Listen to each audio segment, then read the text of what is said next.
Bom, vamos começar com a entrevista ao professor Martín Tigre, que é professor titular do Departamento de Matemática Aplicada e membro da Academia Brasileira de Ciências. Então, para começar, professor, qual é o seu tema de pesquisa? A minha pesquisa é destinada à construção de imagens da subsuperfície com vistas à exploração de reservatórios de petróleo. Ok, significa isso que você tem algum método para saber como é a subsuperfície sem fazer buracos? A situação é muito semelhante à situação médica, por exemplo, da tomografia. Tomografia médica significa que antes de você fazer qualquer procedimento invasivo, uma operação, uma cirurgia, você tenta localizar quais são as anomalias ou as propriedades do lugar onde é que você quer olhar, de tal maneira que isso aqui seja feito de maneira não invasiva. O que significa isso?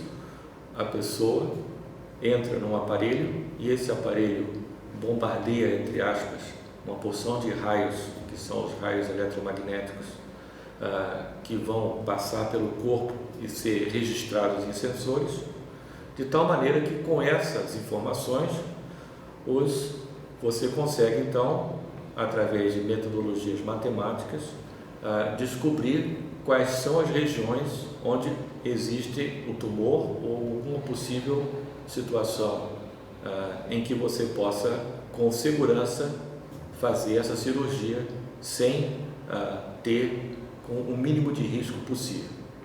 Então, neste caso, o corpo seria o subsolo. Exatamente.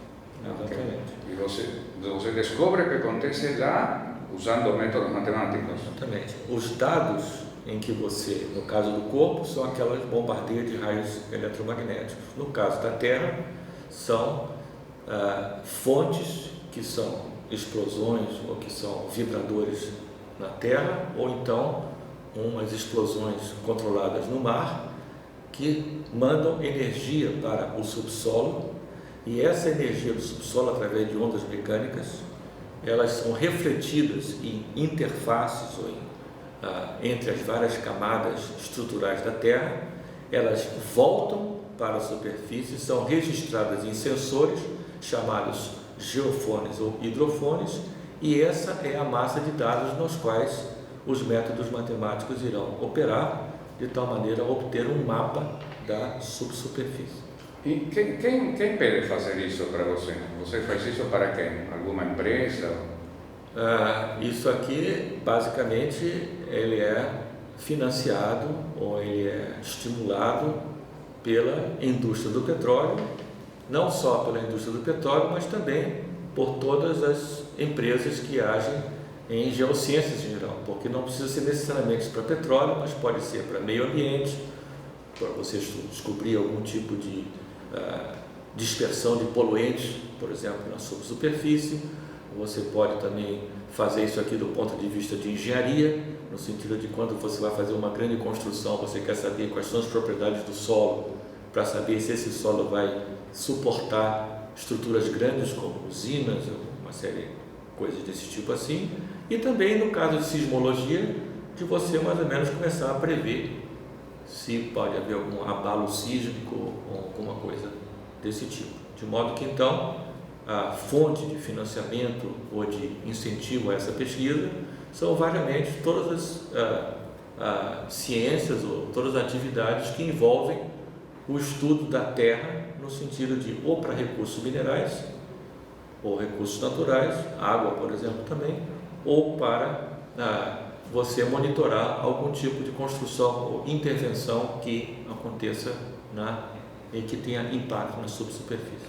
Você dirige um grupo grande aqui na Unicamp? Que tipo de pessoas trabalham com você?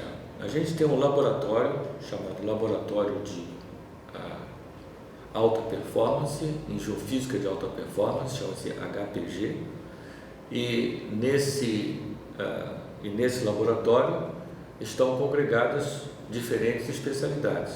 Essas especialidades são geociências, física, engenharia, matemática matemática aplicada e computação. Por que os geocientistas precisam da matemática? Isso se trata de uma situação histórica que vem de acordo com a evolução da ciência em geral das ciências aplicadas. No caso dos geocientistas, tipicamente o geólogo das décadas passadas, ele tinha uma visão muito mais centrada na observação das amostras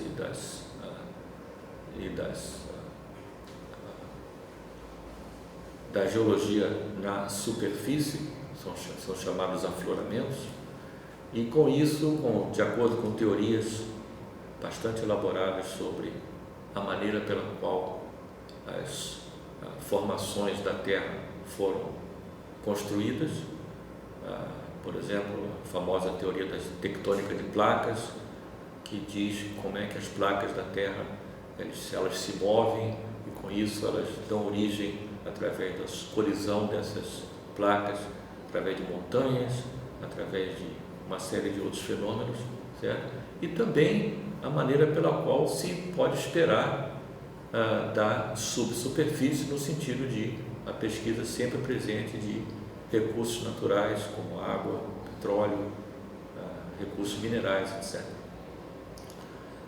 O problema é que, de uma certa forma, essa análise puramente qualitativa de você entender a história da Terra, como é que evoluiu, etc., ela tem seu limite, ou então ela poderia ser muito mais efetiva se ela fosse consubstanciada através de informações mais quantitativas e que fosse validada através de informações obtidas através de mensurações, através de observações. Nesse sentido, assim como outras partes de ciência, a geociências desenvolveu um capital enorme de sensores que são geofones, hidrofones no mar, geofones na terra, de que esses sensores basicamente eles enviam energia para a Terra e essa energia volta e é coletada, e dessa maneira você pode ter a construção de imagens na subsuperfície que podem validar ou podem aumentar enormemente o seu conhecimento sobre a subsuperfície. Nesse sentido, então, existe uma oportunidade excepcional dessas ciências matemáticas, e com isso eu incluo dentro dela também com muita ênfase a parte computacional, HPC, computação de alta performance, de tal maneira que essas análises matemáticas combinadas, juntamente com métodos informáticos e programas, de você realmente avançar enormemente no entendimento da subsuperfície. Com isso, então, abre-se um grande espaço e uma necessidade enorme para que os matemáticos e os seus afins possam realmente contribuir com os geólogos em saindo de uma noção muito mais qualitativa para uma noção muito mais completa, na qual o qualitativo do geólogo é complementado e é avançado através do quantitativo do matemático. Você poderia falar um pouco do impacto econômico, incluindo oportunidades de emprego? Eu posso falar isso com absoluto conhecimento de causa. Embora no mundo são conhecidas as oscilações do petróleo, por exemplo, o preço do óleo sendo em baixa, sendo em alta, existem ciclos, mas em geral as oportunidades de emprego de matemáticos ou de pessoas relacionadas a isso em geociências são extraordinárias. A empregabilidade é altíssima, mesmo que por momentos pessoas se deixem levar por alguma crise passageira. No caso, está acontecendo agora por causa de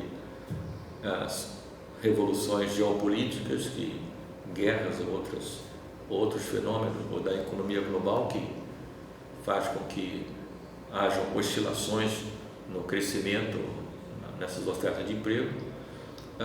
Se você analisar o que aconteceu nos últimos 40, 50 anos, a gente vê que todas as pessoas que têm esse caráter de treinamento em matemática e informática e que têm um conhecimento de geociências que possam fazer aplicações de boa qualidade, essas pessoas certamente vão ter oportunidades e é uma ótima carreira, bem remunerada e com muita oportunidade.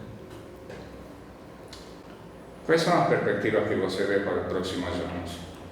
A perspectiva para os próximos anos, eu vejo que as geociências em geral, no caso das geociências do ponto de vista técnico, ou seja, informatizado e com muita ênfase em pesquisa sólida da subsuperfície, é um campo que tem magníficas aplicações e um magnífico futuro, porque cada vez mais você tem sensores capazes de entender melhor, de medir uma série de coisas que antes não eram possíveis de medir, através de sensores mais sofisticados, e com isso você pode perceber com muito mais informações realmente os impactos que o homem ou que a natureza, certo, exerce em cima do subsolo, seja em meio ambiente, seja em petróleo, seja em água, seja em dispersão de poluentes, etc.